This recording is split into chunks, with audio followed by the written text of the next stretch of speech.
Yeah. Sandstorm. Yeah. Put your hands up. Let's go. Bob your head to SC Cap G. Hey, it's me.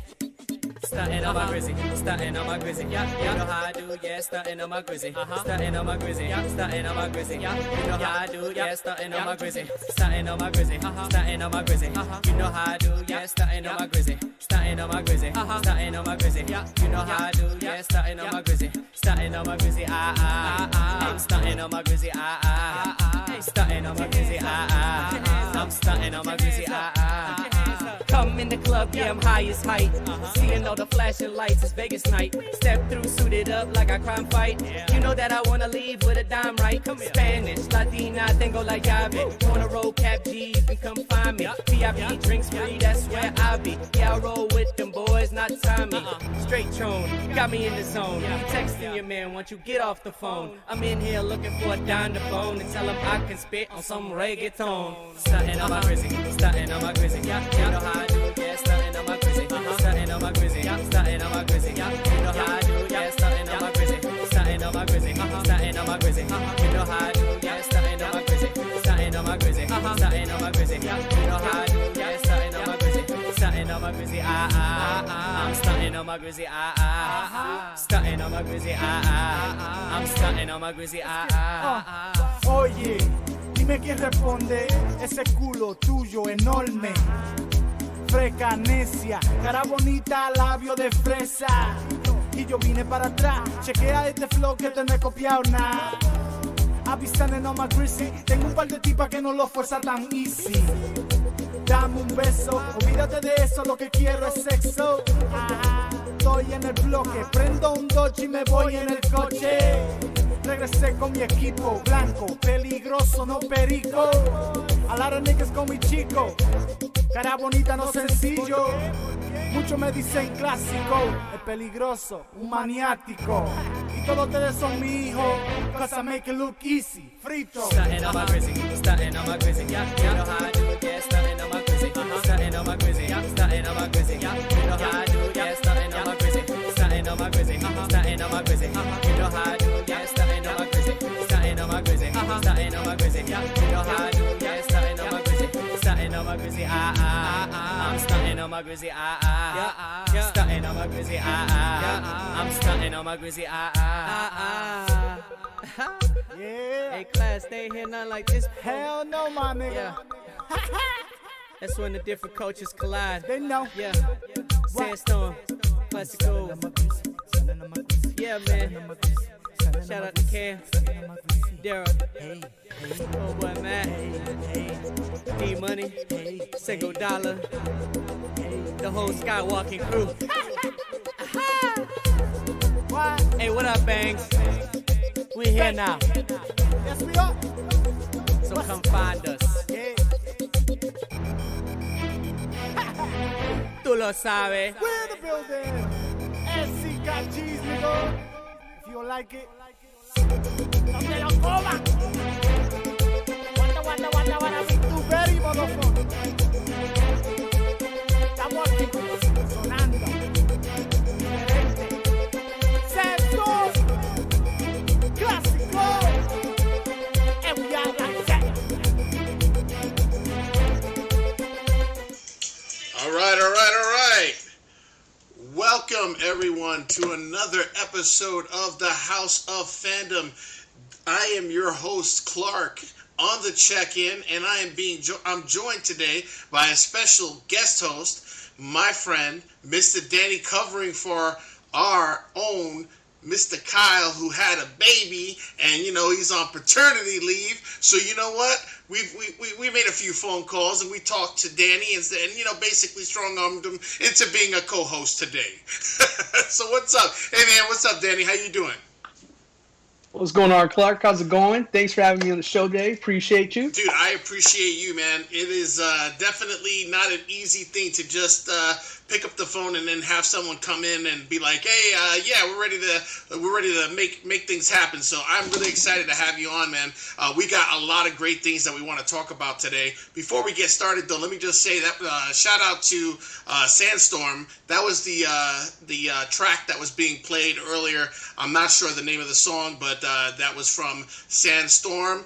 And I also want to give a shout out again to my co-host of the House of Fandom, Mr. Kyle, who had a baby daughter, and just wishing him well. And we have a whole list of guest hosts coming in to fill in on the House of Fandom. So I am ready to just dive right in. Let me just say to the room, hello, what's up? Ryan, Justice, we don't have the rights to Kenny Rogers, so there won't be any Kenny Rogers being played today. And let me give a shout out to my boy Mac J, my Ray Dizzle, I see you in there as well. Got my early risers up in here, and you know what? We are so excited. We got a lot to cover. We are going to cover one of two iconic roles that was portrayed by Al Pacino, and that is one, Scarface, the other, Carlitos Way. Which one holds up after all these years? I don't know about you, Danny, but I'm really excited about talking about it. Yeah, absolutely, Clark. I mean, hands down, probably two of me, if not my top 5 movies of all time. And they're masterpieces. So this is going to be a hard one. I'm looking forward to this conversation today. Awesome. Well, let's, without further ado, let's get right to it. I want to start off with fandom news. We've got a lot to unpeel, as I say, uncover, unpack. So I'm going to get started, and we're going to start talking about WandaVision. So here's the thing. For those of you that have not been watching WandaVision, you're not caught up yet, this is going to fall into spoiler territory. So let me just say, if you have not seen episode 7 of WandaVision, you probably don't want to be on here right now, because I'm about to play a clip that's going to blow the shiz away. All right, so because you know what, I just want to go right down to it. I want to go gangbusters, bro. So I'm just going to play this clip, everyone, and we're going to talk about the big, huge villain reveal on the last episode, episode 7 of WandaVision. I'm going to play the clip now. Enjoy, everyone.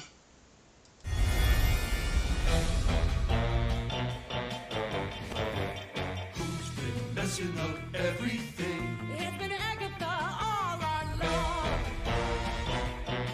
Who's been pulling every evil string? It's been Agatha all along. She's insidious, so perfidious that you haven't even noticed, and the pity is it's too late to fix anything now that everything has gone wrong. Thanks to Agatha, naughty Agatha. It's been Agatha all along. And I killed Sparky too.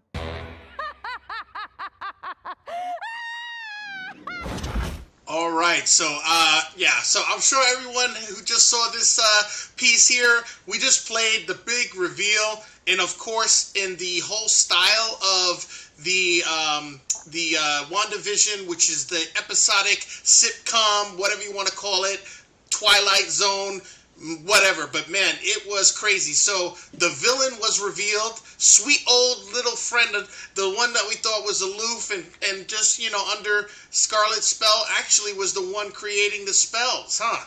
So, and then, by the way, Bueller 1 says she also wrote the Game of Thrones Season 8, too.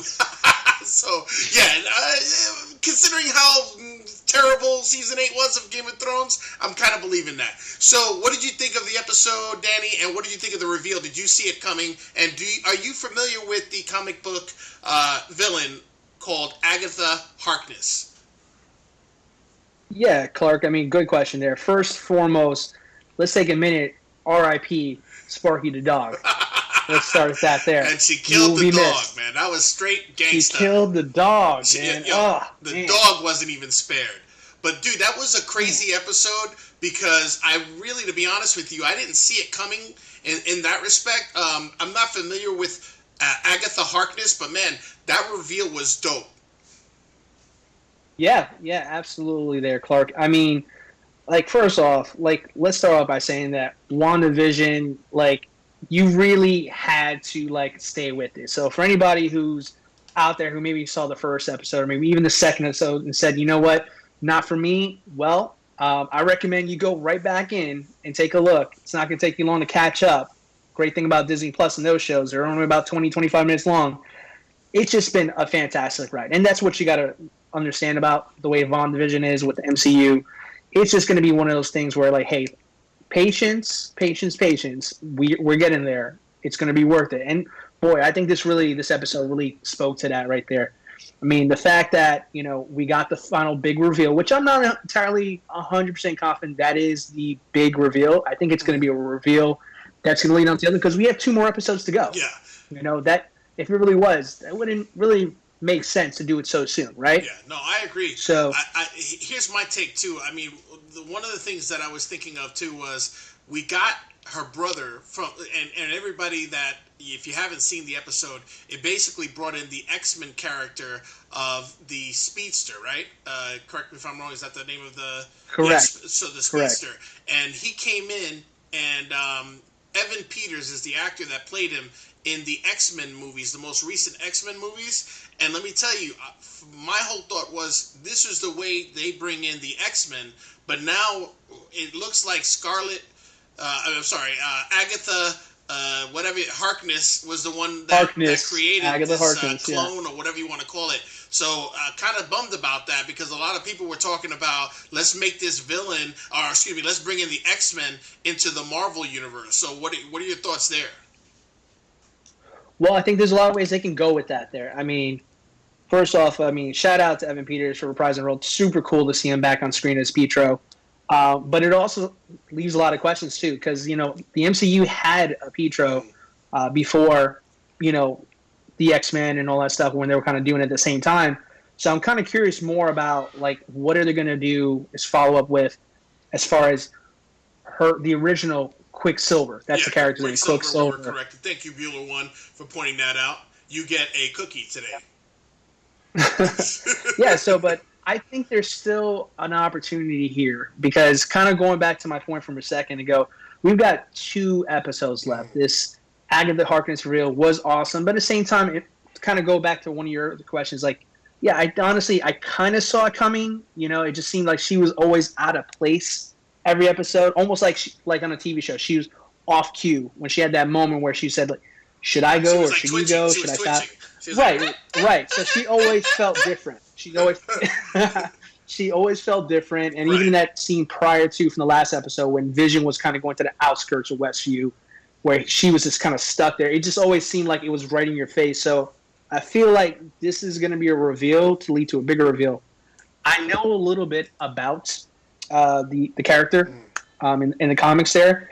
But the main person that I think this is leading to, and this is a lot of what the fans are speculating as well too, is that this is going to lead to another reveal of an even bigger villain, and it's actually Mephisto. Really? Okay. So for those who do not know Mephisto is kind of part of the reason why Scarlet Witch actually kind of goes crazy in the comics, where she becomes a villain herself in a way there. So I think that's what Marvel and Kevin Feige and the whole group are looking to do right now, is really see if they can kind of weave in that part of the lore into the character in the MCU. Right.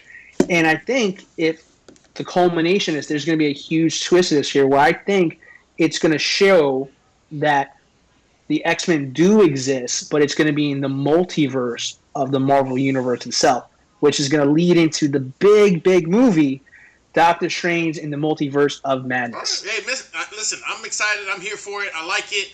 I thought it was dope. I liked the episode, and she played it perfectly. The actress that played Agatha Harkness was savage, because I really didn't expect it. You know, she seemed kind of like a doofy character, and she was running the show. Straight up savage. So, all right. So, real quick, before I get into the next topic, one, I know that you are a Mortal Kombat connoisseur. I know that you appreciate some good Mortal Kombat, right? So here's the thing. I want to play the trailer exclusively on the House of Fandom, the restricted R-rated trailer. So for everyone in there that has kids on here, hide your kids, hide your wives. We're going to play a restricted trailer, but we want you guys to follow along with us because we're going to go ahead and unpack this trailer for the movie Mortal Kombat, the remake, and then we're going to talk about the trash bag that was the older version of Mortal Kombat. And is this one here going to be a pile of shih tzu as well? So we got a lot to cover on there. Ryan Justice says Lisa Ortega is the ultimate villain.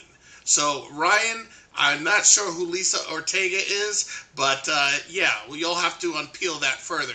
And yeah, we're going to check out this trailer right now, everybody. Check it out. Exclusive to the House of Fandom right Hope they're ready now.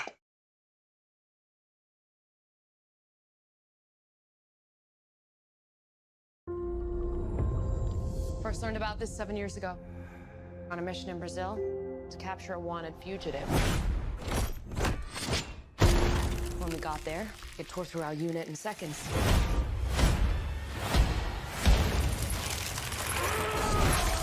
The target had superhuman abilities. It had the same marking you do, Cole. It's a birthmark. What do you mean? He was born with it. It's not a birthmark, Cole. It means you've been chosen. Throughout history, different cultures all over the world reference a great tournament of champions. That dragon marking? I think it's an invitation to fight for something known.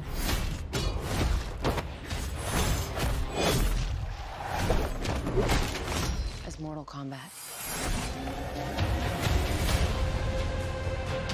These are your champions. I'm Sonya. That's Kano. I'm Liu Kang. Name's Jax. Kung Lao. Lord Raiden. The fate of Earth is in our hands. No matter how many of my people we put in the ground, We will not fail. kill them.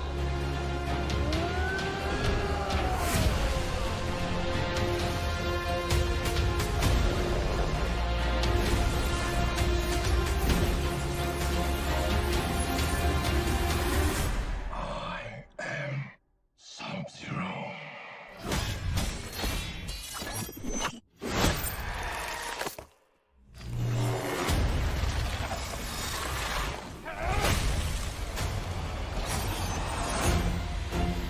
Get over here!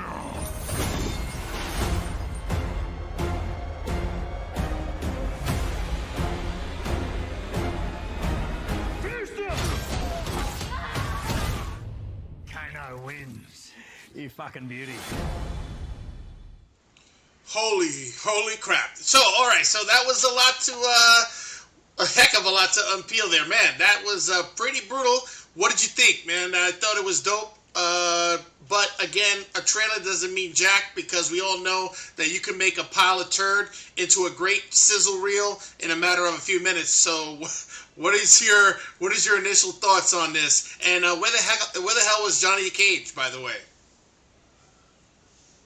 Clark, ye a little faith here. All right, I mean, Hey, come man, on. I've been burned so much.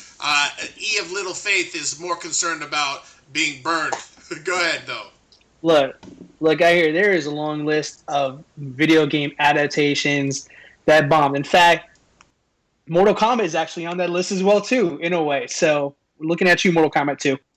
But yeah, listen, this right here, whoa, this one blew me away, hands down. I mean, first of all, shout out to my babysitter back in the day who should have been watching me instead of watching Price is Right and let me play on my Super Nintendo with her brother or her sons, playing this game with all these crazy fatalities in here, which, number one, that was the first thing I checked off. When I saw that first part was Sub-Zero, which, holy cow, going in, taking Jax, ripping his arms off right in the spot, I was like, okay, this is going to be amazing. So, I mean, I like the fact that they're bringing a lot of favorites in there. I mean, obviously, you got Sub-Zero, you have Jax you just saw there, Sonya, you have Kano, Liu Kang, Count Lung. I mean, the list goes on.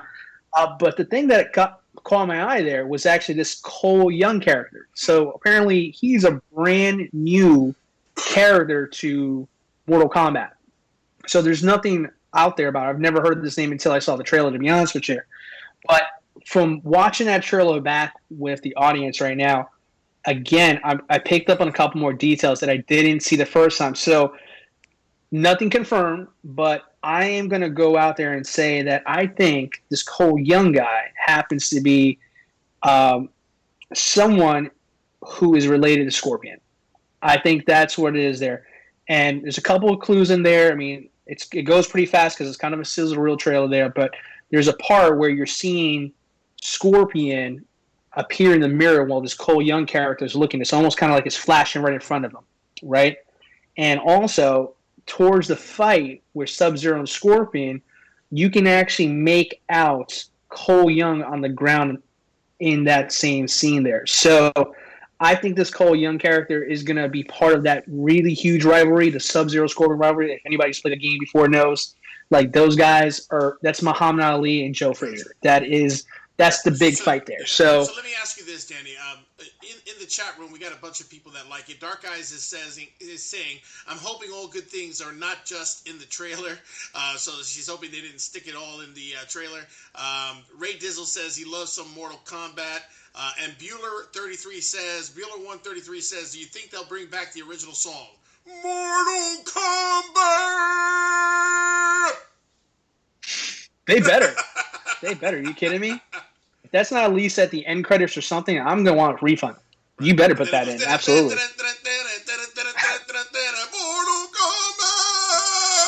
Oh, yeah. No, but yeah, I mean, in all seriousness, though, I mean, listen, we all know that we've been burned before with movie game adaptions, right? I could go down the list. Warcraft, pile of trash. Super Mario Brothers with John Leguizamo, a pile of trash. Street Fighter with Jean-Claude Van Damme. What the fuck was that? Okay, yeah, pile of trash as well. I can go on and on and on, Danny. So, what makes you think this is going to stand out where others have completely failed? Trash. Well, yeah. I mean, hey, listen. There's always a chance that it could still be trash. I mean, kind of like what one of the viewers pointed out. This could have been all the great stuff that was in the movie. And we just got it all. Who knows? We don't until we see it there. But here's what I'm seeing here. Number one, I think the cast is fantastic. Right. The people that they've picked to play these characters, okay, these are not people you pick for just a random cash-in kind of movie. So some of these people, one person that I'm really excited about, I'm going to tell the viewers right now, who I think is going to steal the movie, steal the show, if you will, Joe Taslim. So Joe Taslim is playing Sub-Zero in this movie here. Sub-Zero. Now, in this version of Sub-Zero, yeah, he's the evil version of Sub-Zero. There's two different Sub-Zeros. There's usually the evil version or the good version. He's going to be playing the evil version. So for those who do not know Joe, he is actually an Indonesian actor who was in a phenomenal movie about 2011, if I'm not mistaken, called The Raid. So anybody who's never seen or heard of that movie, it's on Netflix. It's phenomenal. I mean, this guy is a pure martial artist.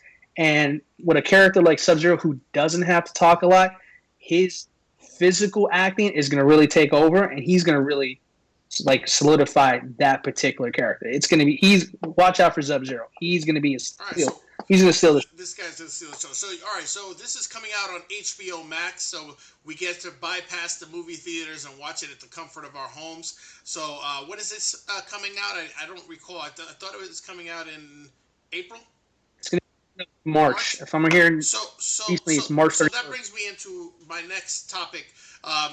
Since we're going to segue out, but Mortal Kombat, for those of you that want to watch it, that'll be interesting. But listen, I have my concerns if it's going to be good or not, but I'm willing to be open-minded and watch it. I mean, I'm going to be watching it on HBO Max regardless, so we'll see how it goes. But, you talked a little bit about which is really what I want to get into is the world of movie fandom. So let's dive into some other piece of news that we continue to monitor as we get closer to the March release date. We are getting so close, under 30 days, for the release of the Snyder Cut, the Justice League Snyder Cut. And I got an exclusive here for everybody, and we're going to go ahead and unpeel this because we have some of the artist's rendition from the comic book and the actor who played I believe it was the General from Man of Steel and Batman versus Superman. He was cut out of the Justice League, but it turns out he's actually Martian Manhunter. What are your thoughts about that development, and how do you feel that's going to be portrayed in this new in the Justice League Snyder Cut? Yeah, that's the $1,000,000 question here. What are we going to see when this movie finally releases here? I think we've all been asking that question for the last 2 to 3 years now. I mean, first off, the design looks amazing. I absolutely love it there. I mean, it's right on. I mean, some of these renderings are actually done by Jim Lee, a very famous comic book artist as well, too, so it's top-notch stuff. I don't know how much we're going to really see in him. I just feel like it may be too hard to see him being standing by the rest of the team as well. I think it's going to be more of probably a cameo, maybe an extended scene or anything like that, but I think it would have been more. I think the idea for Snyder was maybe introduce him officially in this film with the hopes that he can get more, kind of more exposure in the next one as a full-fledged member. So I don't know. I'm going to keep my hopes. My hopes not too high in this one here. For the viewers out there, first let me just say thank you for joining us. We appreciate your support. If you like what you're hearing, please like and subscribe. We're just a struggling, YouTube channel, just trying to bring joy to the masses, my friend. Joy to the masses. And, we're doing it with content, and, we continue to grow, and we're excited about bringing today's show to you. Once again, thank you, Danny, for joining. You're doing a great job. So let me ask you, Justice League, are you excited? Do you think it's going to top what we've seen in 2016 or 2017? You know what, Clark? I do have something that can probably answer that better than me just saying something here. And it is this guy right here. Dude, that's awesome. Yeah. So, I'm glad you brought it up. Keep him right there to the screen because he looks real pissed off. But, I noticed you have a vast collection, and it looks to be like really high-end collectibles. I'm not talking about the Walmart or Target special here. This guy in front of me, it looks like it's the Ben Affleck Dark Knight or Batman when he was in the what was that? The Nightmare Dream of the Future. The Nightmare Dream, yeah. Superman turns bad, and so that is a really beautiful piece. If you could just pan it out a little bit more, I just want to take a look and see what does the dude. That is just amazing. Now that figure is made by a toy company, or what exactly is it? How did you get into it? And what is the name of the toy company that makes that quality of toys? Or, excuse me, dare I say, not a toy, but a figure? We prefer the term high-end collectibles. That is the term that we prefer there, okay? My son has toys. This is a high-end collectible. His fingerprints have never been on this thing, so okay, but yes. Fair statement. Now, to be perfectly honest, yes, this is from a company based out of Japan called Hot Toys Collectibles. They specialize in super photorealistic collectibles, not toys. And basically, yeah, I mean, they've been in business for about 20 years. To the camera, I'd like to see, let sure. the audience see and take a look. Bring them down a little bit further. Yeah, we don't want a crotch shot. We don't want a crotch shot. Bring them closer. That's nice, man. That is really awesome. That is a nice figure, man. I mean, that is really, the detail on it is amazing, man. That is, man, that's something else, bro. He's got his machine gun in the back. And can you lift him up a little higher? I just want to take a look at the rest of his, just for scale purposes. Move him back a little further. Yeah, man, that is nice. So you keep them behind you, I see. You have a whole really cool display behind you. How many figures do you have? And be honest. I think you might have your wife might be on right now, but let me just say, I just want to double check. How much are we talking about? How many figures do you have? And you don't have to go into price. I mean, that's probably not appropriate for me to ask you that, or it's not good form. But how many of those figures do you have?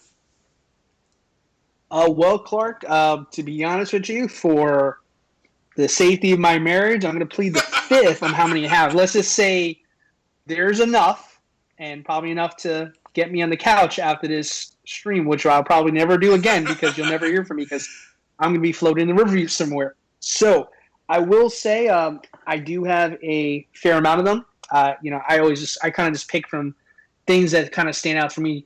Maybe make out some. We'll probably go into a little bit more detail down the road, but no exclusion here. It's I mean, amazing. Marvel, DC, Star Wars, anything that if they make it and it's something that stands out to me, click, add that cart, awesome add it to the cart. Collection, man. Hey, real quick, I just want to give a shout out to the room. Shout out to Amazing Confection. She is also known to me as Brooksy, very dear friend of mine. And again, Mac J, I see you in there. And also want to give a shout out to all of the listeners that are in the chat room. I see you all, Mac J, Dark Eyes, Ryan Justice. I think someone said that if you became a host on one of the shows on here, that they would become a regular listener and that they would subscribe to the channel. So which one was it? Was it your mom? Was it your So, but no, great. Listen, great stuff. I do appreciate you sharing that with us. Okay, we have talked about the Justice League. We're going to continue to have Justice League coverage because I'll be honest with you, I am super excited, no pun intended, super excited to see the original Zack Snyder director's cut. We're talking about 3.5 hours of footage never before seen ever. Okay, I know there are people saying, "Oh, well, we've seen it before. They're just rearranging it." No, this is a completely different movie, and so I'm really super excited to see it. It's coming out March 18th. Our coverage will continue in the House of Fandom. We have so many guest hosts. As I said earlier, my normal co-host, Mr. Kyle, is out on paternity leave. He is the proud papa of a little baby girl, and we wish him well. All right, Danny, we have covered a lot, but I want to give the listeners a bit of a history in time with the great actor of Al Pacino, okay? What Danny and I did when I knew Danny was going to join us, I said to Danny, we've got to review Al Pacino in Scarface, and we need to review him in Carlitos' Way. These are two iconic roles that he portrayed. And not only were they iconic, but they are very similar, but also different. Wouldn't you say? Absolutely. I'd agree with that 100%. So listen, let me kick this off. I want to go ahead and play the trailer to Carlitos' Way to remind the viewers about the movie Carlitos' Way. And then let's have some conversation about Carlitos' Way. And then we'll dive into Scarface. All right? Sound good? Let's do it. Everybody, we're going to play Carlitos' Way right now.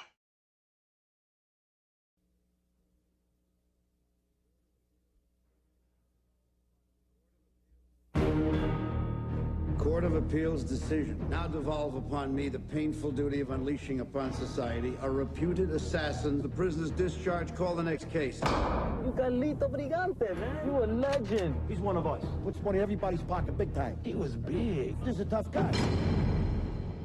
He just got out of Lewisburg, man.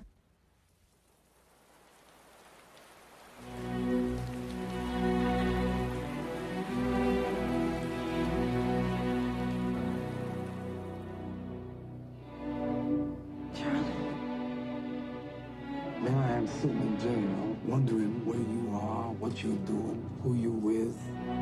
What was it like inside, Charlie? I get you. Carlitos, these new kids nowadays, they shotgun you, just to see you fly up in the air, man. Who are you working with? I'm retired. Retired. That's right. Retired. I got a good feeling about this club. I think we're gonna make some real money. But as soon as I make my 75, I'm splitting. Maybe you don't remember me. My name is... Maybe I don't remember the last time I blew my nose either. If I ever see you here again, you die. Did you ever kill anybody, Charlie? Guys went down, yeah. You just do what you gotta do to survive. I give you $1 million to make a simple payoff and nothing happens. The contract's already down on you, pal. You're gonna end up in that river out there. I'm asking for your help. Yeah, well, I ain't dealing. I ain't going back to prison no matter what. You said you would break my heart, Charlie. I gotta do just this one thing, and then I'm out. Every instinct you've got won't do anything but get you killed. He saved my life, Gail. Whatever he wants you to do, don't do it. That's what I am, right or wrong. I can't change that. Never give up your friends, Dave. And there's only one rule: you save your own ass. Didn't you ever have a dream? Yeah, I had a dream, Charlie. But now I'm awake.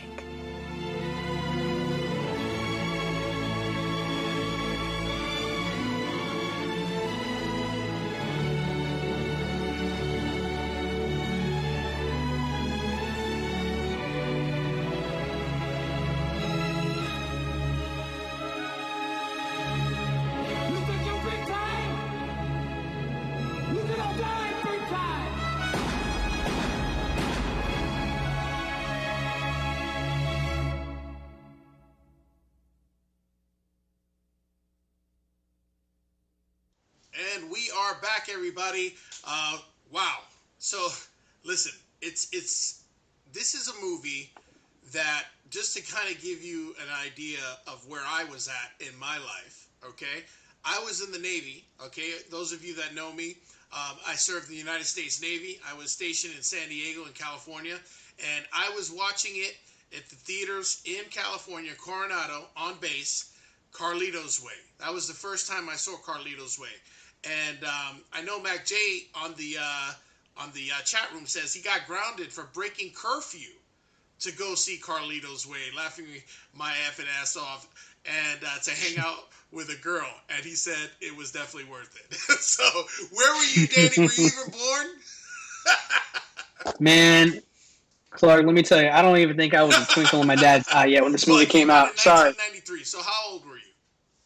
Well, I'm sorry. Carlitos Way came out 93. Excuse me. Scarface came out 83. Actually, gosh, man. I mean, listen, I was definitely not old enough to watch Carlitos Way at that time. I'm not gonna sorry, tell old man. My age. Oh, Mr. Hollywood over here. Okay, whatever. You were young. Okay, I got it. You were young. I was young. Yeah. Okay. I was young there. But it was one of those movies that, like, growing up, it was just always on the television. Actually, I saw, believe it or not, Carlitos Way before I saw Scarface. Oh, wow. Okay. So, yeah. So all right. So let me ask you something. Like a couple of things. One of the things I absolutely just love about this movie is that there are so many redeeming qualities about this character. I mean, don't get me wrong. Assassin, drug pusher, a bad dude, right? But there's a story there of redemption, right? Or an attempt at redemption.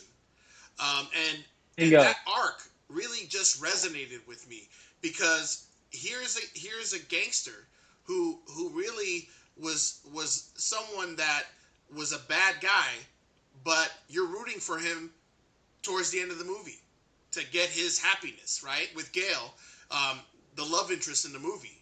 And for me, this movie wasn't just about being an action or a gangster or a drama in that sense. For me, the true essence of this story was the fact that it was a love story first. It was a love story between Al Pacino's character, Carlito, and Gail, the woman that he knew for so many years and came back into his life, and who he was willing to really change. And so that was that was like almost Shakespearean, you know what I mean? My initial thoughts, and to this day, this movie still resonates with me because of that reason. But what about you? What are your, we'll get into all the other crazy characters, but what are your initial, feelings about this movie? And have you watched it recently? Yeah, absolutely. I definitely did my research. It's been a couple years since I've seen it, so I wanted to, of course, be refreshed on it there when we go on this and talk about it today. It's just, it's just one of those great movies that, like, really, for me, just kind of, it's a great story that you can appreciate whether you saw it when it first came out or you're seeing it today. right? It holds up really, really well because the story is strong. You hit on some good points here. Absolutely, the love story in there is, it's a great piece. It's his character's motivation to really stick to this plan here, because for those who've watched the movie already, there's every opportunity for him to easily go back into that life because everybody knows who he is. He's famous on the streets, right? I mean, Benny Blanco from the Bronx at one point says, "Do you understand who you're talking to right now? This is Carlito." Iconic role, okay? We definitely need to talk Benny about from the Benny Blanco from the Bronx. I mean, gosh, near and dear to my heart there. But I'm sorry, go ahead. Finish he summed it up the best. No, it's fine. He summed it up the best. I mean, all right, we're live, so Mom, if you're watching, I'm sorry. I'm going to use some words you don't want me to use here. But this is what Benny Blanco said, so I got to do it for the stream, right? So he says to Carlito in the club when they first meet, when he's with his date, he goes, "Do you know who this man is? This right here is Carlito motherfucking Brigante to the max, okay? This man is the J.P. Morgan of the smack game. Of the smack game." Yo, that was... And Carlito's like, "I never heard that one before. I've heard a lot of ones." That scene was iconic. First of all, it was absolutely, listen, I got to hand it to John Leguizamo. That was a small but extremely pivotal role. He owned it. And let me tell you something, man. That was sensational. He stood toe-to-toe with Al Pacino, and he really delivered. He delivered, and he delivered big. And let me tell you, that statement, everything else, you remember those quotes. When you have an actor that does iconic role like that, remember me, Benny Blanco from the Bronx. You know what I mean? Or this is a Carlito. Yo, this is Carlito, man. Carlito. Motherfucking Carlito. The JP Morgan of the smack business. And for those of you that don't know the slang there, that's heroin. But that's neither here nor there. Here nor there. We do not endorse that. No, not at all. But I'm just, just in case people were curious. But no, so... I gotta stop. So House of Fandom does not endorse this, folks. Do not endorse it. I don't. Obviously, we're just, obviously quoting, what this character stated in the film. But another thing I wanted to bring up about that, we can't go talking about Carlito's Way without talking about the great Luis Guzman, great character actor, a fellow Puerto Rican actor, amazing, has been in so many roles, memorable roles. He kills it as the one and only Pachanga! Mira! Heavy duty! Heavy duty! Look who it is! Look who it is, Carlito! Mira pa' allá! Heavy duty! That Pachango is awesome. I mean, oh my gosh. Yeah, no, you did good. You did good. I almost felt like he was here with us right now. No, Pachanga, so funny guy. And that's, that we're going to go into more details of differences between them in a second. But characters like Pachanga, characters like Benny Blanco. I mean, gosh, even David Kleinfeld by the great Sean Penn. Listen, coming in. Man. There's so many great performances. Sean Penn, this was early on in his career. Like, you got to remember. Yeah. He's the one that said, "I want to put a wig, prosthetic wig, to make me look like I have a perm, receding hairline, completely almost unrecognizable as Sean Penn." And he nailed it. The sleazy betrayal, the nastiness of that lawyer, the one that thought he would step into the ring and become a gangster. And really, just the manifestation was absolutely crazy. I want to give a shout out to Alo Lopez. I think Danny might know this person. So they give him a shout out. Never heard of this guy, Alo Lopez guy. But dude, that was a great role, and like I said, many great roles that were done in there. So let me ask you, Danny. Before we, talked about Scarface and round back up, what was your defining moment and scene of that movie? Well, I mean, And warning here's the everyone, thing. spoiler alert, this movie came out in 93, so if you haven't seen it yet, you got to get to go see it. So go ahead. Yeah, I think I was in grade school when this came out, so you better watch it at this point if you're watching this stream. Yeah, so I mean, as far as Carlito's Way, what I like about this version of Al Pacino, because let's be honest, I mean, when you come to an Al Pacino movie, you kind of expect certain things. Like Al Pacino is going to be raging, screaming, getting in people's faces. I mean, you've seen, things like Reservoir Dog. I mean, gosh, why am I saying Reservoir? I'm sorry. What's it called? Dog Days Afternoon, Serpico. I mean, all these. I mean, obviously, The Godfather, which we'll cover that another day. Clark is going to give me crap about that because I haven't seen it all the way through. I've seen the clips, but I mean, all these performances here. He is this aggressive, energetic guy. He plays Carlito so differently than every other character I've ever seen him play. And he's very understated. He's calm. He's the coolest guy in the room because he knows things. He's seen it already. He's been there, done that. So having a guy like Benny Blanco, for example, to kind of play off of, he's looking at himself 30 years ago, right? This is him back then. So when he yells at somebody, he gets upset, it means something more to him, right? And that's why I really love that. But there's a scene that, everybody who's watched this movie knows Sasso, our friend Sasso there, now called Ron, right? Ron from Ronaldo. He goes in there. Yeah, Ron from Ronaldo, right?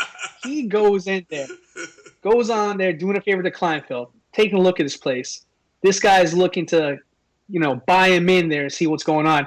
And he comes in and he listens to Sasso talk his good game. And he comes back and he goes, I know you're BSing me, pal.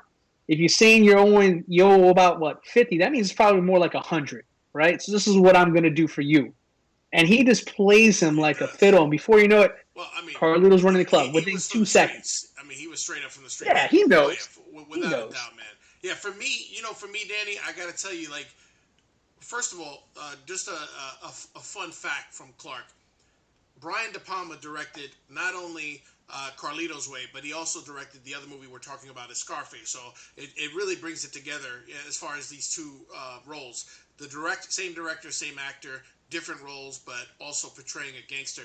But what I love about this movie, Carlito's Way, and if you haven't seen it, there's just an amazing scene towards the end of the movie where it starts at the club, the El Paradiso. Is that it? Was it the Yes.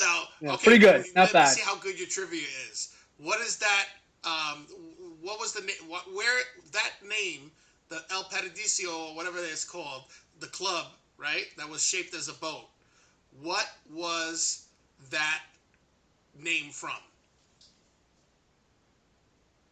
I don't know, Clark. Tell us. What is that? Scarface. It was the name of the food truck that they worked on, El Paradiso. So they did that as a teaser to, not a teaser, but like a, like an Easter egg, like a little whatever they call that. I forgot the name of it. But listen. The bottom line is there's that scene that begins there, and it goes through the subways of New York. It goes through a subway scene that is so tense, and he's got gangsters after him. He is running through subway after subway car. And then it leads up to the huge finale in Grand Central Station, which is like a cavern of stairs and people coming in and out and trains. And it was amazing, that scene. That scene was so tense. And to me, that is a defining moment for that movie, the way it was done from a technical aspect, but also from really making it so tense. That scene, the director did an amazing job. I just wanted to point that out. That's my main scene. But anyway, listen. Easter egg. Thank you, Mac J. I was looking for the word. I couldn't figure it out. Ryan Justice. I know you said heat and scent of a woman. Hoo-yah! Hoo-yah! Hoo-yah! But listen. Heat, we're going to talk about another time. I know my boys over at the Townie Sports, they love heist movies, and Heat is actually going to be one that they want to talk about. But getting back to Carlito's Way, that was actually an Easter egg. El Paradiso, whatever, the Parrot Club or whatever you want to call it. It was on the truck for Scarface. So let's dive into Scarface. We're not going to tell you what our thoughts are until we've talked through Scarface. So before we do that, everyone, I want you guys to take a look at this scene. Danny chose this scene. He wants everyone to watch this scene with it. So watch this scene. We're going to watch this scene, and he's going to talk a little bit about the scene and why he thinks it's a brilliant piece of acting, and also a brilliant commentary. So everyone, here we go. The Scarface bad guy scene.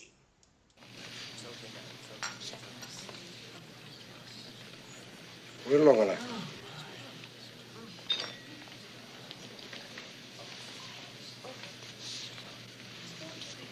You're all a bunch of fucking assholes. You know why? You don't have the guts to be what you want to be. You need people like me.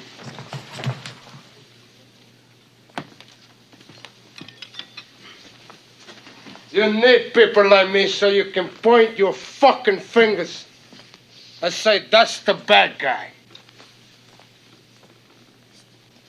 So, what'll I make you? Good? You're not good.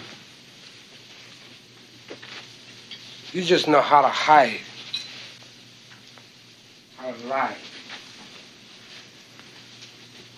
Me, I don't have that problem. Me, I always tell the truth. Even when I lie.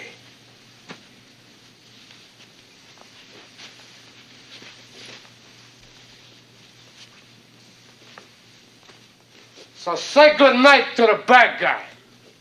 Come on. The last time you're gonna see a bad guy like this again, let me tell you. Come on. Make way for the bad guy. There's a bad guy coming through. And we are back. So, Danny, go ahead and let's unpack that scene, Danny. And why did you pick that scene anyway? What was your reasoning behind that? I mean, number one, I think I probably speak for pretty much everybody.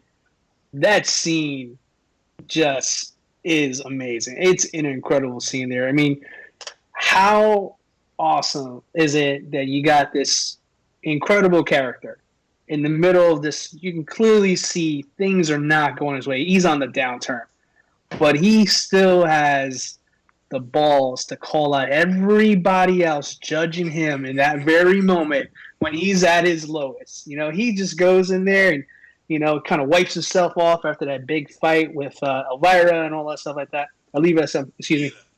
And yes, Theta, thank you.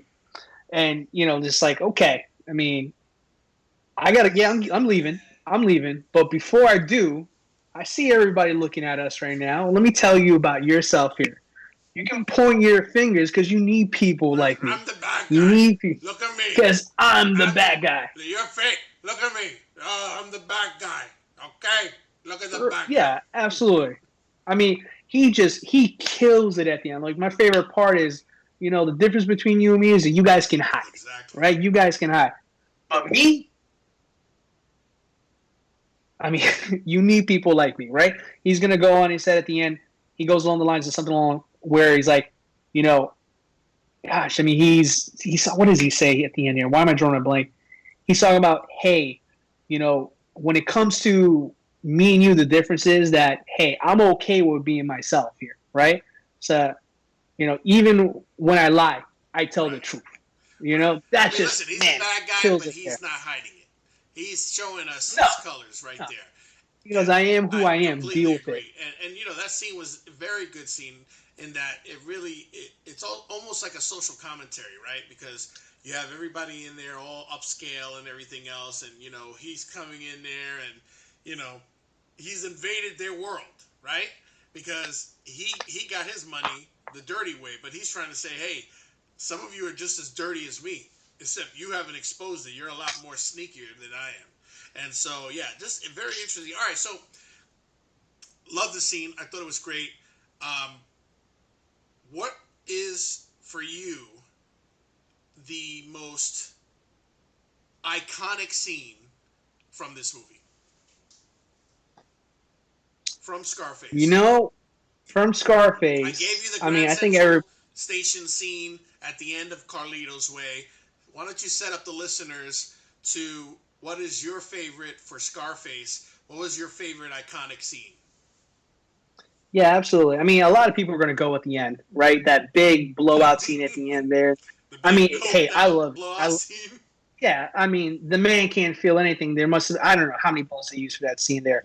But I will say for me, it was when Carlito was still coming up and he made his first trip to Colombia to meet the dealer. You mean right? Tony Montana. I'm sorry, Tony Montana. We're talking Al Pacino's tomato. But yeah, Scarface, Tony Montana himself going to Colombia for the first time, kind of his backup, right? And he goes in there, you know, he's almost like, yeah, listen, I know I'm here to do this, but I got other plans while I'm here. I'm going to make myself stand out to this guy here because he's connected. And comes into that, I mean, the guy and him are arguing back and forth. They never liked each other because he set him up way back in Miami in that scene, which with the chainsaw and his buddy and all that stuff in the shower. But he goes to him, he just kind of says, hey, like, you're here to watch my back. You know, fuck off, right?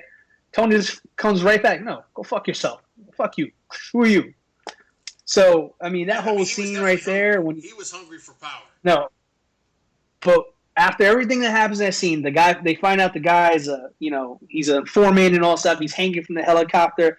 It's that scene when he's sitting down with the drug lord there. He goes, with Sosa. Thank you, Sosa. It was on top of my head. I was saying Sammy in my head. It was just Sosa. But yeah, Sosa. And they just have that. I never liked him. With the helicopter. Yo, that's I never liked him. Not gonna happen to everybody. When that part comes up and then Sosa delivers the line, he goes, Tony, don't fuck me. Don't you ever fuck me. And then sure enough, obviously it plays into that big scene at the end. But that scene right there was just like, okay, foreshadow. This is bad motherfucker. He was a bad dude. He was a bad dude. And here's the thing, and I think too, this was one of the things as I was watching Scarface again. I'll be honest with you. When I first talked about like the two different films, I was thinking that Tony Montana's character was the character of Tony Montana was one-dimensional. It was just a caricature. It was just it was really like there wasn't any substance to it. But when I revisited and watched it for the program to get, refreshed, I got to say, I was actually surprised because there's a lot of aspects of it. Think about it. He had a code. He did not want to blow up that car with those kids and the wife in there. He had a code. Sure. I mean, listen, as crazy as he was, he had a code. Listen, when he found out that they put a hit on him, and he went over there and he basically said, "Hey, you want a job?" to Ernie. Ernie. Ernie was love sweating, that scene. dude. Listen, Ernie was sweating. He was just like, "Well, he was." Manny said, he says, "What about Ernie?" And then, Ernie, you can see the sweat coming down. And he goes, "You want a job?" "Yes, Tony." And then the little kid little guy's like, "Hey man, you got a job, dude. Yes. You got a job." Yes. He just pats him on the back. And he's just like, "Hey man, good for you. You got a job." And then the guy's like, poor Ernie, just crapped himself right here, and just like, the whiskey, oh my Hennessy. god, dude, that scene was iconic. Welcome, John H. Welcome. But yeah, that scene was iconic, dude. It's great. It was a crazy funny. scene. But the point I was trying to make, Danny, is that he did have a code. He had a code, and there was substance to him. He was an absolute maniac for power, and he also was, as he said, don't ever do your own product. You know what I mean? Like, and that's what he ended up doing, and he became a big cokehead. But really, beyond that scene at the end and everything, when it gets really cartoonish, like when you think about it, I really thought absolutely. that character had a lot of substance. Cuban refugee during the this was based on a true story when Fidel Castro, basically put all of the riffraff and all of the convicts and all of the murderers and all of the bad people into ships to go to America so that they could seek asylum, and basically getting rid of his problem and bringing it to the United States. Mm-hmm. So the Mariel boat something, I can't remember exactly the name of it, but let me tell you, that was really crazy because it was based in truth, and he was oppressed in the sense that, politically and, being controlled. And I think that was his way of just going completely, like, what did he say? He goes, I don't want to, what did he say? I want to rule the world, or something around I want to have everything. The world is yours. What did he say? You're talking about when he saw the blimp and they said the world is yours, and he put that globe in his mansion? Right, is that what he made a statement? He goes, I don't want to, he goes, basically, I want to, everything that's in it, or something along those. I got to get the quote. I'm sorry I don't have it. But man, let me tell you, it was just one of those like crazy, like, this guy is loco. A couple of things. I don't know if you knew this, but in the script for Scarface, there's an alternate scene that was actually filmed, but it never made it out to test audiences, where he survives. Now, remember early on that he was investing all that money in security? So you were thinking to yourself at the end, with all the security, he didn't have a safe house or whatever. Well, apparently he had he built some sort of like escape tunnel. And so that was in the movie, that was in the script, and they were filmed, but they didn't like the ending. They wanted him to go out in a blaze of glory. They did not want him to, that wouldn't have been in his character to just leave like that. So that's why they changed the ending, but they did film it. No, I mean, that's actually unique. I actually didn't hear that. Actually, you know what? I did, because a few years ago, about maybe 10, 12 years ago, they actually created a Scarface game in the vein of that Grand Theft Auto. So, and it was actually showing, like, what if you survived out there. So that actually makes sense there, yeah. Oh, yeah. Absolutely. But I think the first ending really was the best way to go for that kind of character there. Without a doubt. Without a doubt. So, as we kind of, head towards the finish line of our Pacino versus Pacino, I want to kind of like give you some information here. So if you're thinking about Rotten Tomatoes, right?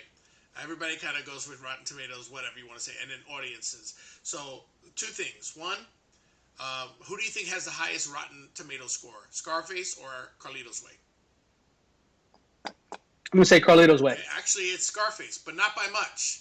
It's like 84% versus 83 versus 82%. Audience is pretty much the same, 93%. So audiences have loved Scarface equally as much as they love Carlitos Way. So let's get right down to it. What is your pick? After watching both again and going back and kind of seeing the characters and the entirety of the movie, who or what is your favorite Al Pacino performance out of these two? Yeah.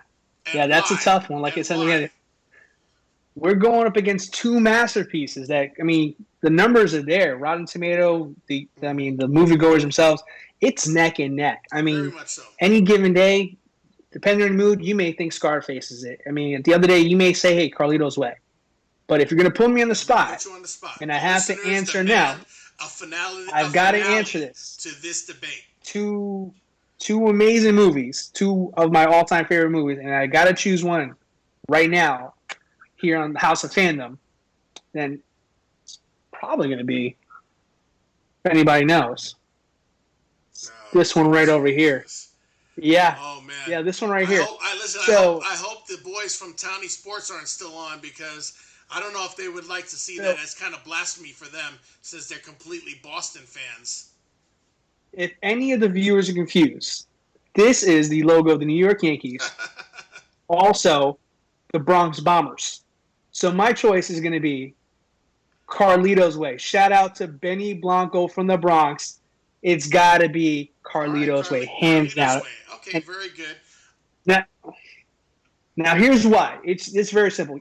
I love both movies. Let me just put that out there. Like, I can watch either one and be absolutely ecstatic. I mean, there's great things about both of them. First of all, Scarface is almost a 3-hour movie. It's a long movie there. But shout out and kudos to them because despite the fact that you're watching a well over 3-hour movie, it never feels like you're watching a 3-hour movie. That's awesome, right? Carlitos Way did something masterful, though. Because if anybody remembers the very beginning of Carlitos Way, they show Carlito die. Right there at the very beginning. They show him die. So the fact of the matter is that they were able to tell you the ending to the movie in the opening credits. That was and ballsy. You still watched it. That was ballsy. Real quick, a shout out to Vic Vega, who just joined us. We appreciate it. Thank you for joining us at the House of Fandom. Go ahead. So that is iconic, right? Because you're basically telling the audience that the character is not going to make it out of the movie alive. Right in the first Absolutely.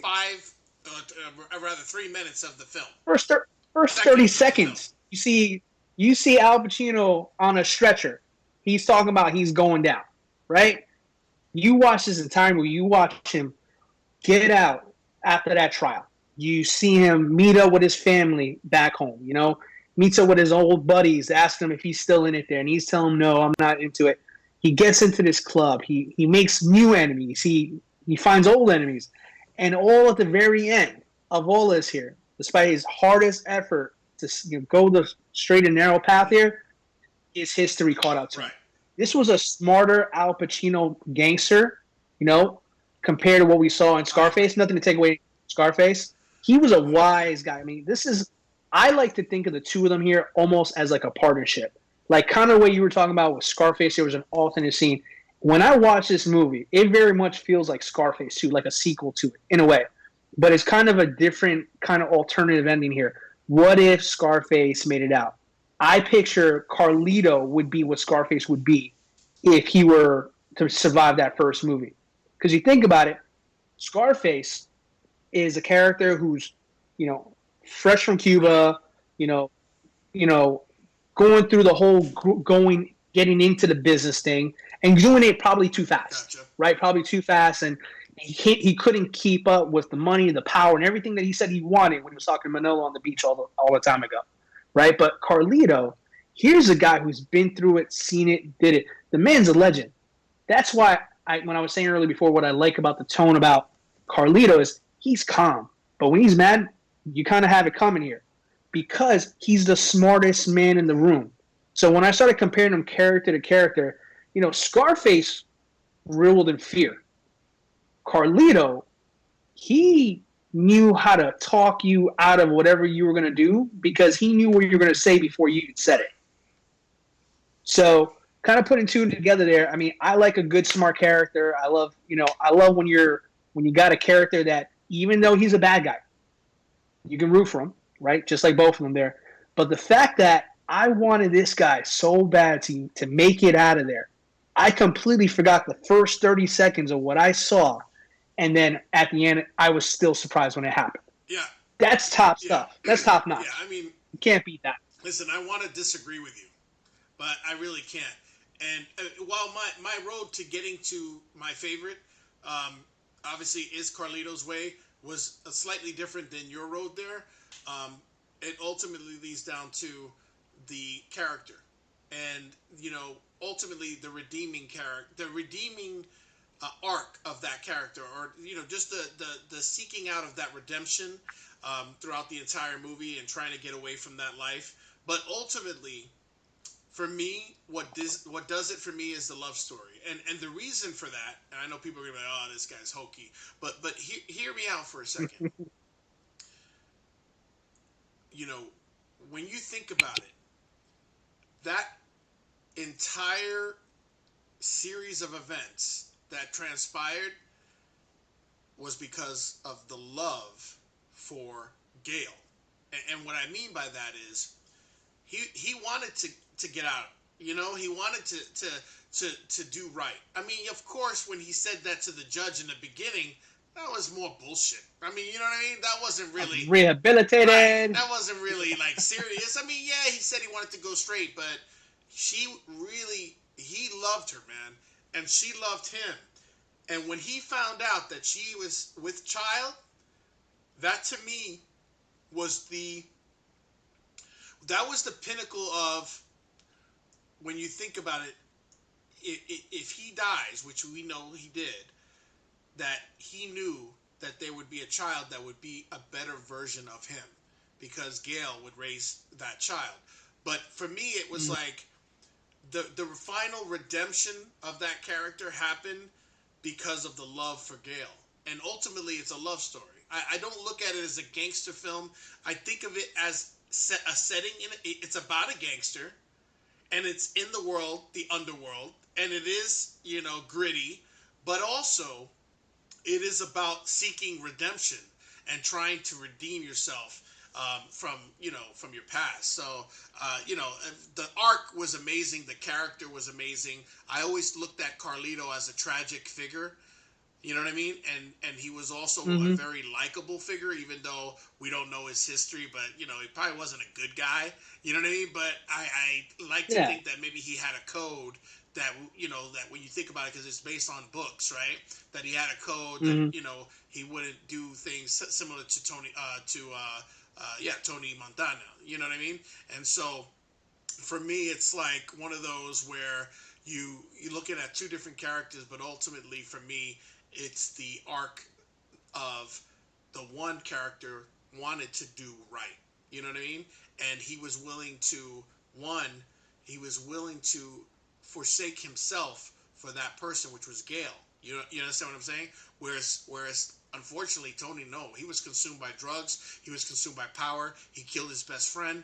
He killed basically his sister, drove her mad and drove her crazy because of his Norse sicko jealousy that he had, right? To kill, Manalo or whatever, Manny. Manolo. Right, exactly, from all that. Manny. So I think, the big thing for me was the most, out of both of those characters, the biggest redeeming arc happens with Carlitos Way.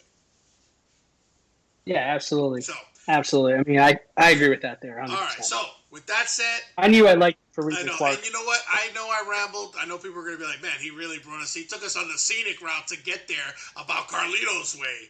But, it was one of those. He did it Clark's way, folks. If you have a chance, take a look at both films. But Carlitos Way especially, I think it's just really a very, emotionally, poetic journey, in a man trying to, seek redemption. But amazing, nevertheless, both roles. Al Pacino is amazing. So, Danny, we are getting to that point, which I'm sure you're either relieved or you're sad or you're just indifferent. But we're getting close to the end of the House of Fandom. And before we do that, I'd be remiss not to talk a little bit about what's to come. All right? So, tomorrow, the boys of the Townie Sports, Vic and Sammy, will be talking about everything leading up to March Madness. They'll be talking about NFL free agency. They'll be talking about NBA news, NHL, kind of, sort of. But more importantly, they're going to really dive deep into a lot of March Madness stuff. So if you guys are interested in sports, you got to give these guys a try. These guys are amazing. They know their stuff. And, I'm really excited to be a producer on that show and produce Townie Sports with Sammy and Vic, or Vic and Sammy. And they're going to be going live tomorrow at 8-ish. We say 8-ish around here in the Lights Up Productions because, depends on the system here. We're working on, 40 days of learning how to be a producer. So I think we're trying, we're doing the best that we can. The second Heavy duty. The second thing I want to say, we hit over 100 subscribers. We're sitting at 104 subscribers. I want to thank all our friends, all our family members, and then I want to especially give a shout out to everyone giving us a try that don't know us and that don't know what we're capable of bringing to the table, that have decided that, you know what, I want to check out Lights Up Productions because I'm interested in, movie fandom and, finding out about pop culture or DC, Marvel in the House of Fandom. Or, you know what, I like hearing those boys at Townie Sports. And also, we're going to be looking at some new content as we continue to grow. And so I'm really excited about that, Danny. There's so much things that we've got in store. I do want to do this. I want to say we've got a special show coming on Saturday. We've got a get. This is a get one here. Check this out. And for those of you that have seen the movie The Warriors, this was a movie that came out in the 70s, and it's basically gangs in New York City. We have a very special show that's going to happen on Saturday. We have someone that was part of the filming, that was actually part of the pivotal scene where Cyrus was murdered in that park when they were having that gang summit. And he was right there, right next to the Warriors, the principal cast members. He's going to talk to us about his experiences filming that as a young guy in New York City in the middle of the summer in 1976, I want to say, or 77. So that's going to really be awesome. And then the other thing that we're going to do is we're going to continue to have guest hosts. We've got another great guy coming in. They call him Tank, because he's a really big guy. And Tank is going to be, he's from Detroit, Michigan. He's going to be talking about fandom with me in the House of Fandom as a part of our rotational guest host, while my permanent guest, host, Kyle, is on paternity leave. And Danny, of course, I want to extend to you an open invite to come on whenever you want. This was amazing. I hope to do more shows with you and do other ventures with you. I think the listeners loved it. Quick shout out to the room, Mac J. Yep, you are right. The Warriors was awesome. And so I'm really excited to talk about that. We're going to actually show the scene that the person is in. So the person will be able to talk us through the scene, how the scene was filmed, what went down, were there real gang members there? I mean, all kinds of stuff. So it's going to be an awesome show on Saturday. And I'm going to be with a special guest co-host. His name is Mello. And Mello is from out in the sticks of Wisconsin, but he's gonna guest co-host with me. Shout out to the cheeseheads.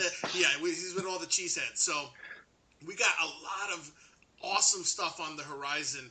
But again, I sincerely want to thank every one of our listeners that have taken the time to listen to a little bit of the show, maybe a little bit while they're doing whatever, maybe subscribe because they really enjoyed it. We really appreciate it. I'm telling you, we're doing this because we're not looking for fame, although I'm looking for fame. No, I'm just kidding. But we just enjoy it. We enjoy talking about movies. We enjoy talking about sports. We enjoy talking about a bunch of stuff. So I just want you guys to know how much we appreciate you. And all the listeners that stood out with us today, thank you so much. And so, Danny, any parting thoughts? Was it as hard as you thought it was going to be, or did you enjoy it? Yeah, honestly, after a few minutes, it just felt like it was just you and me talking. You know, it was great to kind of interact a little bit, kind of hear what the feedback was from some of the folks in the chat there. Had a great time. I mean, we covered a lot of great stuff, and obviously, I appreciate you extending out the invitation for future times. I will definitely take you up on that there. But yeah, thanks for just having me here. This was a lot of fun. Awesome, man. Hey, man, I appreciate it. I'm glad that we had the opportunity to talk. For those of you that don't know, Danny's a dear friend of mine. But you know what? It's not always easy talking to someone live on air. And so, Danny, I think you did a great job, man. I salute you, man, for coming on and stepping up on the House of Fandom. Again, thanks, everyone. I'm going to go ahead and play us out with the song that from Sandstorm, our very own Mr. Sammy, co-host of the Townie Sports show. He is a freelance rapper from back in the day as well. So I want to go ahead and play us out with that. And again, you have watched another episode of the House of Fandom. My guest co-host and myself, we wish you well and have a great night, everybody. Talk to you next week. Take care, guys. Yeah, Sandstorm. Yeah, put your hands up. Let's go. Bob your head to this. SC Capchi. Hey, it's me. Stuntin' on my grizzy, stuntin' on my grizzy. Yeah, you know how I do, yeah, stuntin' on my grizzy. Stuntin' on my grizzy, yeah, stuntin' on my grizzy. Yeah, you know how I do, yeah, stuntin' on my grizzy. Stuntin' on my grizzy, stuntin' on my grizzy. You know how I do, yeah, stuntin' on my grizzy. Stuntin' on my grizzy, stuntin' on my grizzy. Yeah, you know how I do, yeah, stuntin' on my grizzy. Stuntin' on my grizzy, I'm stuntin' on my grizzy, stuntin' on my grizzy, I'm stuntin' on my grizzy, Come in the club, yeah, I'm high as height. Seeing all the flashing lights, it's Vegas night. Step through, suited up like a crime fight. You know that I wanna leave with a dime, right? Spanish, Latina, tengo la llave. Wanna roll cap G, you can come find me. VIP drinks free, that's where I'll be. Yeah, I roll with them boys, not Tommy. Straight tone, got me in the zone. You texting your man, once you get off the phone. I'm in here looking for a dime to bone and tell him I can spit on some reggaeton. Stuntin' on my grizzy, stuntin' on my grizzy. Yeah, you know how I do, yeah, stuntin' on my grizzy. Stuntin' on my grizzy, stuntin' on my grizzy. Yeah, you know how I do, yeah, stuntin' on my grizzy. Stuntin' on my grizzy, stuntin' on my grizzy. You know how I do, yeah, stuntin' on my grizzy. Stuntin' on my grizzy, stuntin' on my grizzy. Yeah, you know how I do, yeah, stuntin' on my grizzy. Stuntin' on my grizzy, I'm stuntin' on my grizzy, stuntin' on my grizzy, I'm stuntin' on my grizzy, Oye, dime quién responde, ese culo tuyo enorme. Freca necia, cara bonita, labio de fresa. Y yo vine para atrás, chequea este flow que te no he copiado nada. Avisando on my grizzy, tengo un par de tipas que no lo fuerza tan easy. Dame un beso, olvídate de eso, lo que quiero es sexo. Estoy en el bloque, prendo un Dodge y me voy en el coche. Regresé con mi equipo blanco, peligroso, no perico. A lot of niggas con mi chico, cara bonita, no sencillo. Muchos me dicen clásico, es peligroso, un maniático. Y todos ustedes son mi hijo, cause I make it look easy, frito. Stuntin' on my grizzy, stuntin' on my grizzy. Yeah, you know how I do, yeah, stuntin' on my grizzy. Stuntin' on my grizzy, yeah, stuntin' on my grizzy. Yeah, you know how I do, yeah, stuntin' on my grizzy. Stuntin' on my grizzy, stuntin' on my grizzy. You know how I do, yeah, stuntin' on my grizzy. Stuntin' on my grizzy, stuntin' on my grizzy. Yeah, you know how I do, yeah, stuntin' on my grizzy. Stuntin' on my grizzy, I'm stuntin' on my grizzy, stuntin' on my grizzy, I'm stuntin' on my grizzy, Yeah. Hey, class, they ain't hear nothing like this. Hell no, my nigga. Yeah. That's when the different cultures collide. They know. Yeah. Sandstorm, classical. Yeah, man. Shout out to Cam, Daryl, oh boy Matt, D-Money, Sego Dollar, the whole Skywalking crew. Hey, what up, Bangs? We here now. Yes, we are. So come find us. Tú lo sabes. We're the building. SCKG.